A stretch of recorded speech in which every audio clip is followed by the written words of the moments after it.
Hey guys, welcome back to part 4. Now we'll be looking at Sailor Moon Super S, the last one of the English dub. Let's get to it. Like I said, this one I've seen a few episodes in English. Again, there were some controversial things. One thing is they switched the gender of Fish Eye, I think it was, to female. They did this thing, that was another thing they screwed up in Sailor Moon the first season, was they switched the gender of Zoistite, I think it was, from male to female, because like I said, there was that gay thing going on in the first season. They had a gay thing in the third season. Now it's kind of like back in this one, but in this one, he was actually, I think this was like the first time they actually admitted that he was gay, because he would cross dress and he actually and he kissed like Mamu-chan at one point in one of the last episodes. So he was actually really literally gay. I wouldn't say bi. Maybe he really never said he hated girls, but he never hung out with them really.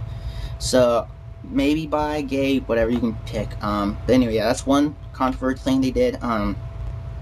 Now by this time, Sailor Moon was kind of like fading away, because by now it's the year 1998 and Pokemon was just starting to get onto the shores of the US. So in a way to bring back their followers, I guess you can call it, or Sailor fans, they try to make the story revolve around Chibiusa or Rini.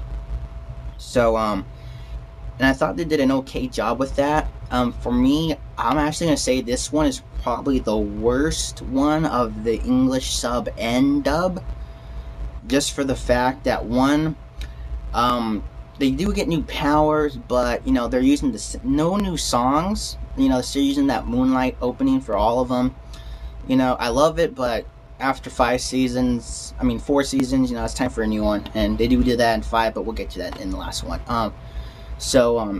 And the idea of a Pegasus in the dreams of children, and this golden crystal, I can't remember what it's called, and they get new powers. The powers are cool. I like the new ones: Oak Evolution, Mars Flame Sniper. I like their attacks, but and then another thing is there's no Outer Scouts this time, which I thought was a really letdown, because the Outer Scouts were cool. They're so much more mature and a little bit cooler, because the young ones are still trying to figure out what they want to do, because they're so young. But now with the other ones, they're much older, much more mature. They know what they're doing, so I thought they were cool.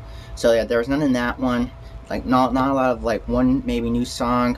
The story, it was good, but it's not as creative as the other ones were, and it's more kid friendly. The other ones, they were trying to destroy the world. Oh, and really quickly, Sailor Moon S, they actually wanted to destroy the world, not take over it. So that was really deep. That's why another reason it gets a 9.5 out of 10. But with this one, they wanted to take over the world, but not really for power, just because they wanted to. And there's more kid-friendly monsters, So the dub, I'm gonna give it a 7. Wait, like a 6.5, sort of. It was good, but it was okay. It was the low point of Sailor Moon. It was good, but out of all of them, that was probably the worst one. But it's still good though. Now the Japanese version, again, I'm gonna have to give it. I gave everyone else a 9. I'm gonna have to give this one an 8, just for the fact that the same rules apply. Because I think even in the Japanese, they still didn't have a lot of new music. The attacks were good. I think once in there's this weird thing, every 2-3 episodes there'd be like a color fade out or something, where if you see a character, their eyes would be gone, or their hair would be a different color or something. I don't know why they did that. There were in other episodes, but it wasn't as much as Sailor Moon Super S. So I think they were kind of rushing that one, I think, a little bit. Yeah, and then the villains, I think they had too many villains. They did that same thing with Digimon here real quick. They had Devimon, then that monkey, can't remember his name. Then they had another one, then that clown, then the whole creator of Digimon. There's only so many enemies you can fit into one season. They kind of did this thing. They had that old guy, then they had the little girls. Or no, actually they had that old guy had Fish Eye, Hawkeye, Tiger Eye, I think. I can't remember. It's been too long, like I said. So they had them. Then they had the old guy. Then they had the Para sisters or something. Then they had Queen Nathalia, I think. So like they had a little too many enemies. They kind of like crammed them all into one season. Maybe it would have left would make. Sorry, like I said, it's hot. It's 98 inside this house. Hot. Can't really think. But anyway, I think they should have like spread it out over like maybe like another season. They kind of rushed it a little bit, even though it's still good, you know. But they kind of rushed it. This was Chibiusa's last season, so it was kind of sad to know that she was going. But anyway, it's still good. Like none of the seasons of Sailor Moon you can call bad. They're either like pretty good to great, and this one was pretty good. You know, like I said, it gets a 6. And the 6.5, and the Japanese gets a 7. Yeah. So let's see, is that it? So they got the music, actors.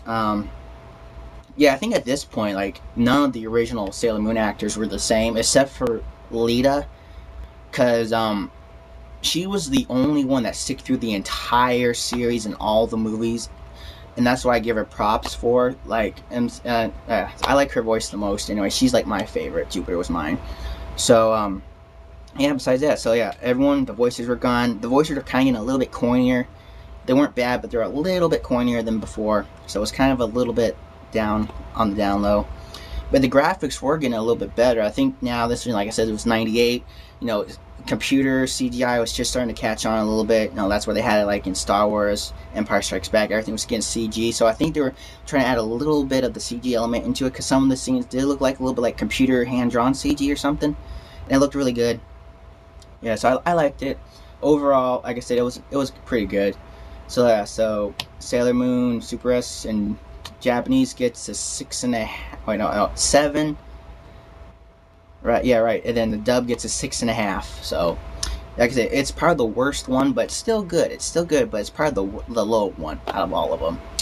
And let's see, for your treat, guys, today. Sadly, not this time. I hope I'll have one in part 5, maybe. But we'll see, because there's only so many things that people don't already know about. Like I know that no one knew about those 2 websites, so I thought I'd give that to you. But I will, like every few episodes, I will definitely keep giving you something. But now, not this time. I'm hoping that the YouTube converter and the BMP3 will hold you off, guys, for a few weeks. So, you know, because those are really cool websites. So yeah, check them out still.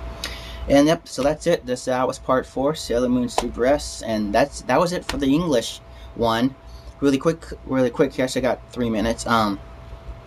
By this time, the reason we didn't get Sailor Stars was because the license for it, I can't remember who had the license at the time, expired, and they couldn't get the license for the last season. That's why we didn't get it. But then there were some controversial things about it, and it is like right behind Sailor Moon S about being the most controversial series. But we'll get to that in the next video, which we'll be seeing in a few seconds. Okay, that's it for now. This is AU49 signing out. See you in part 5 for the final season.